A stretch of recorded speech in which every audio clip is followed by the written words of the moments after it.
Not magic. Welcome to you. You don't have to look that far on this platform to find videos of sorcerers being found in masjids or mosques, even in Mecca itself, caught tying knots. And I have to say, I'm entirely sceptical about these videos. Not least as I've never really come across knot magic. That's not that I don't believe there exists a knot tying tradition in magic, simply that I myself haven't come across it. And that may say more about me than the practice itself. Now, despite my ignorance about the practice, I'm often accused on this platform by people posting of tying knots, of being a sorcerer. Simply because this channel talks about magic. They don't look into what I actually talk about. They just accuse me of tying knots. Well, that sort of thing is a red rag to a bull for me. So if I'm accused of tying knots, I sure as hell want to find out what it's all about. So here is this vlog.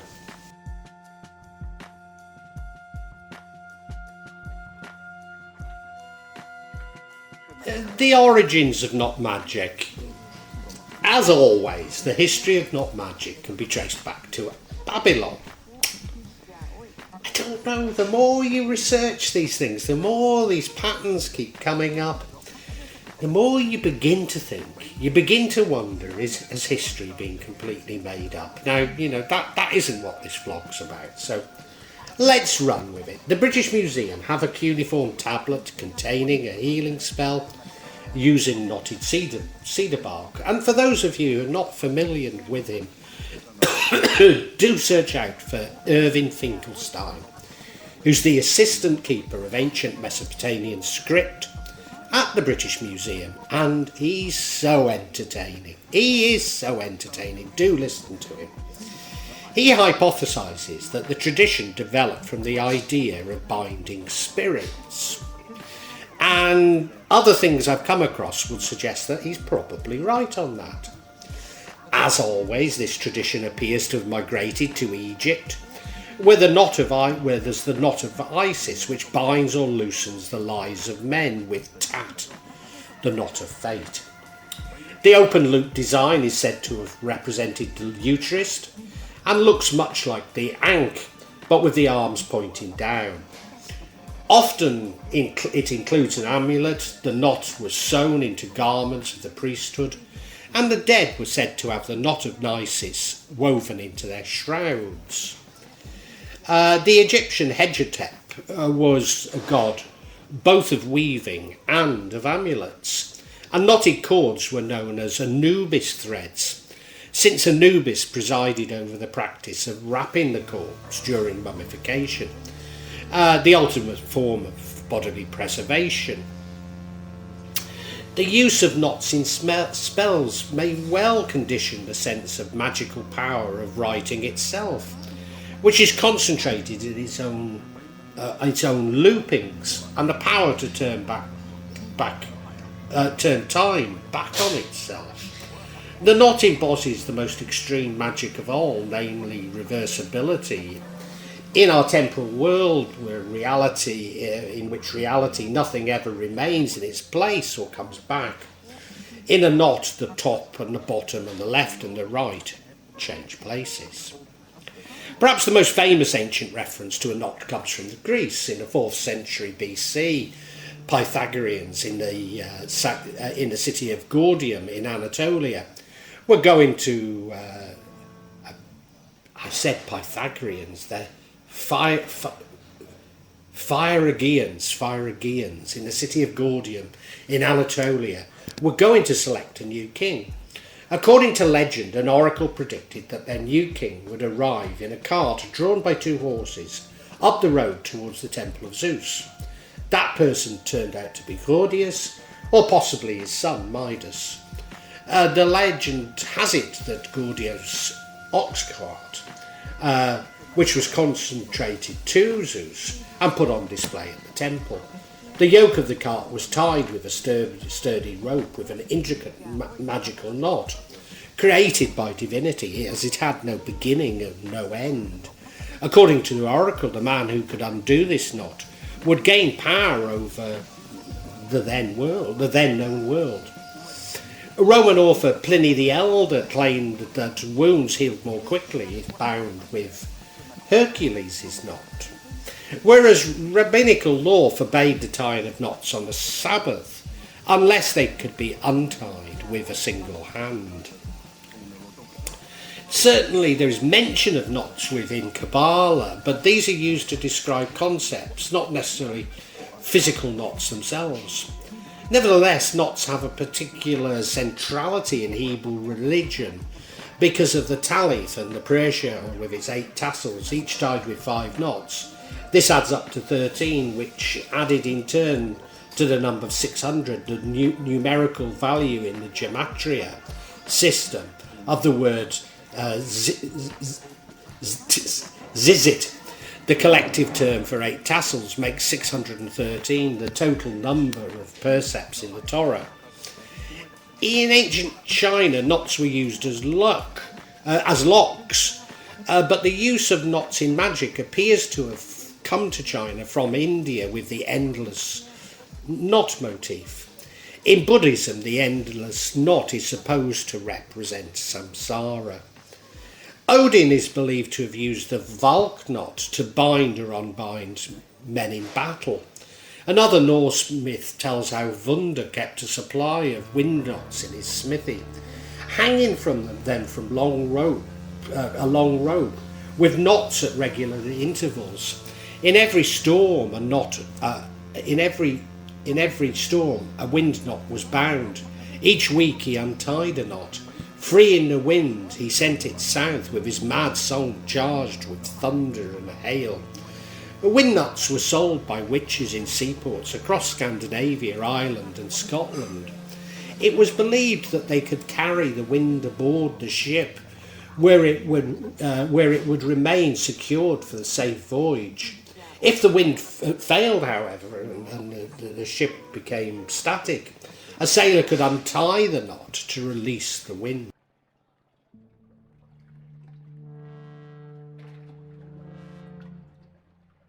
The witch ladder. The first recorded witch ladder was found in an old house in Wellington in Shropshire, which was demolished in 1878. Now, of course, I'm from Shropshire and I know Wellington very well. My father owned a supermarket on the Dawley Road there. 6 brooms, an old armchair and a rope with feathers woven into it were found in the space that separated the roof from an upper room, which was inaccessible from the interior of the house. Since this find, many others have been discovered across the UK and indeed Europe. Celtic knots are often believed to have magical powers, but as with so much about the Celts, there's little hard evidence to suggest what it was. Although in the Middle Ages, certainly Celtic knots were associated with labyrinths. An Anglo-Saxon medical practice included tying clove wort around a man's neck with a red thread during April or October on a waning moon, and it apparently could cure lunacy. British witches were said to be able to stop nosebleeds or cure headaches by tying knots in red thread. It was also believed that witches could cast a death spell over a person by tying the knots and then hiding the cord. The only way to undo the spell was to find the secreted knot cord and untie each knot. Indeed, it was believed that that a ladder made of string with 9 knots could cause its chosen victim to die a slow death. Of course, the hangman's noose is a somewhat universal symbol which will induce fear. Therefore, ropes and laces are used in magic to magically tie a victim from afar, creating suffocation through sympathetic magic, or directly tie a string so that the knot causes pain and suffering in the designated victim. A lover's knot is a spell that made by a pair who are already lovers. It's often incorporated into matching bracelets, such as friendship bracelets. It's designed as an activity to bring you together and remind you of each other when things get rough. The Roma people knot together two diklos, or scarves that have been used to wipe the male and female genitals after lovemaking, and this is believed to bind the two lovers together for life. There's also a knot of red silk ribbon with 7 knots to keep a marriage together and make it last. A female Roma will knot a red silk ribbon the same length as a lover's erect penis, and this is said to keep him faithful to her. Wiccans have incorporated the witch's ladder into their practice, and for them it's a string of 40 beads or a cord with 40 knots. Sometimes feathers, bones and other trinkets are braided into the strings as symbols for the desired spell's effect. They claim that whatever one's intention is it can be made into a magical spell in the witch's ladder. To bring something into your life, the knots need to be made at a full moon. The cord, the cord will be kept safe, and then 9 days before the full moon, undoing 1 knot per evening, would accumulating with the last knot being freed on the full moon itself. If the spell is to banish something from your life, then the knots would be tied just after the full moon, when the moon is waning, diminishing in size, and the releasing of the knots would start 9 days before the dark moon, accumulating on the dark moon itself.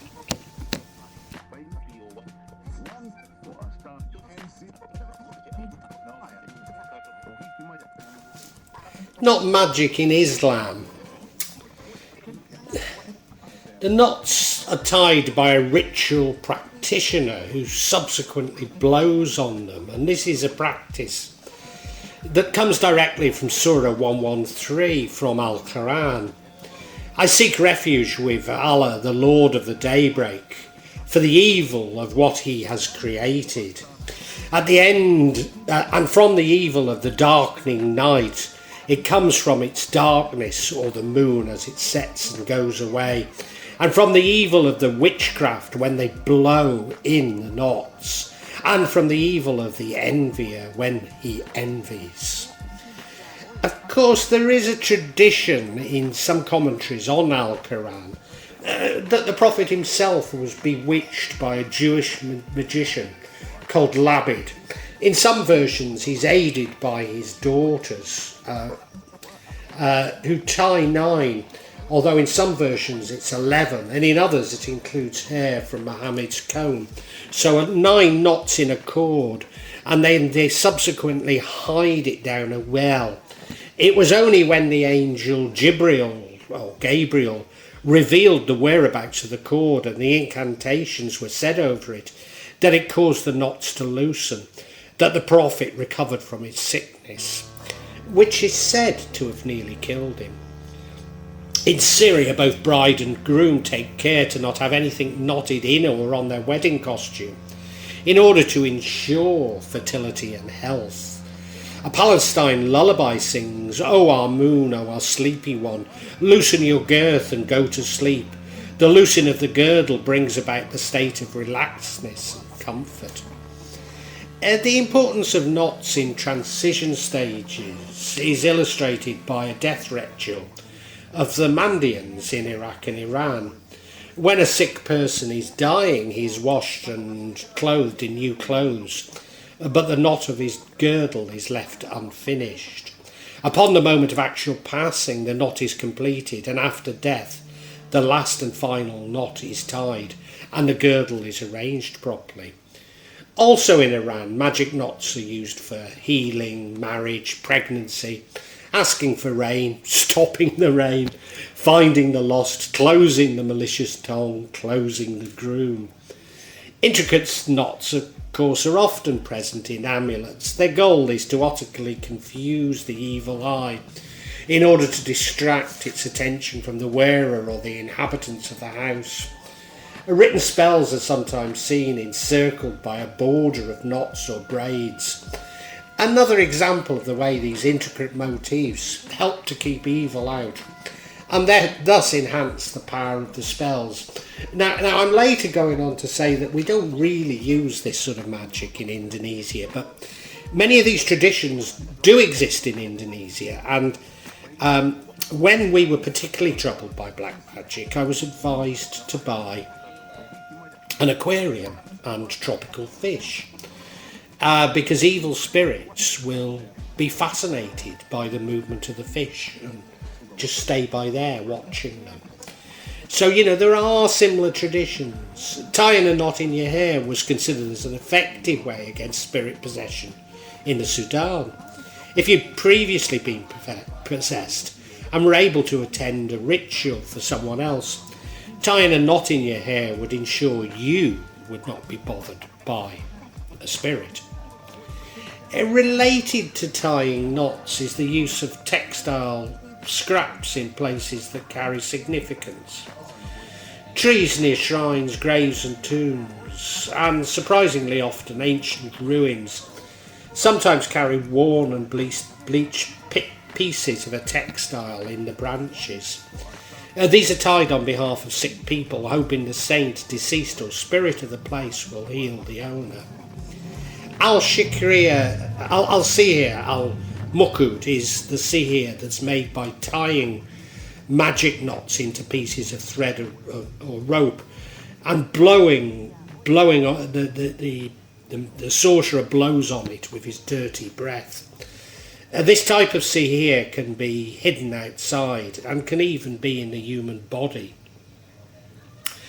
And I've got a quote from Saudi Arabia here. The Commission for the Promotion of Virtue and Prevention of Vice discovered 23 black magic works buried in 2 graves in Al-Khalifa district in Yambu. Ibrahim Al-Jabari, the local director of the commission, said the removed items had been placed around the heads and legs of the corpses. Among these items were knives and pieces of paper where magic spells were written. Al-Jabri said that in all the commission found more than 23 black magic works hidden inside the deserted graves. The spells were written on knives and papers placed inside the knots next to the dead bodies. And somehow I don't believe it. It might be true, I'm not going to say it's not, but I just don't believe it.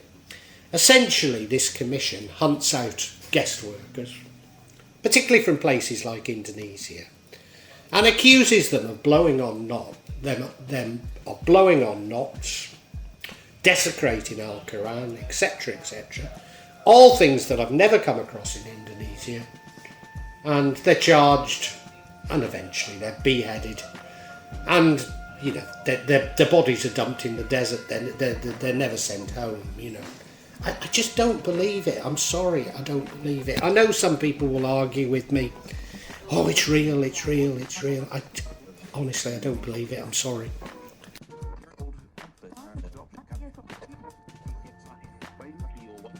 Assessment.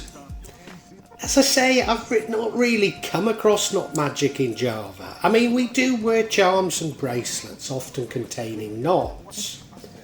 Furthermore, many natural objects are used from the animistic tradition. And, they may include knots, but it's not a knot magic as such. Certainly Bulu Ayam Chamani, the black chicken feathers, are commonly used, which is similar in some traditions related to the witch's ladder. Like knots in the Middle East, such objects are often blown on, or even I've seen my Duke and brother-in-law spitting on them. It's just that I'm unaware of it as a sort of separate branch of magic, if you like. Nevertheless, I do find that it does exist in Papua, or in parts of Papua, and is used to conduct transactions with the dead, and indeed with one's own death.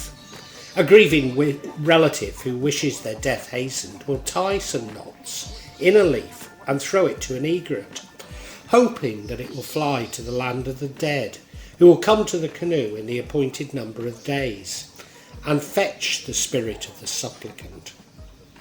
So what am I saying? Well, you know, there is a long tradition of not magic. I'm not saying there isn't.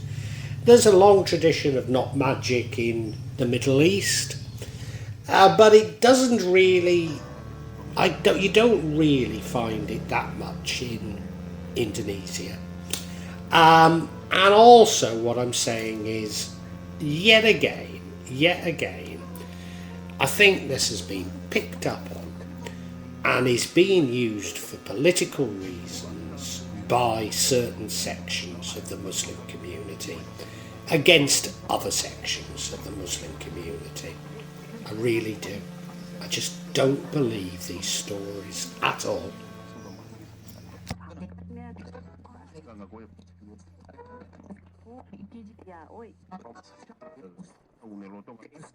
Well, I really hope you've enjoyed this vlog, and if you have, can you help me out a little?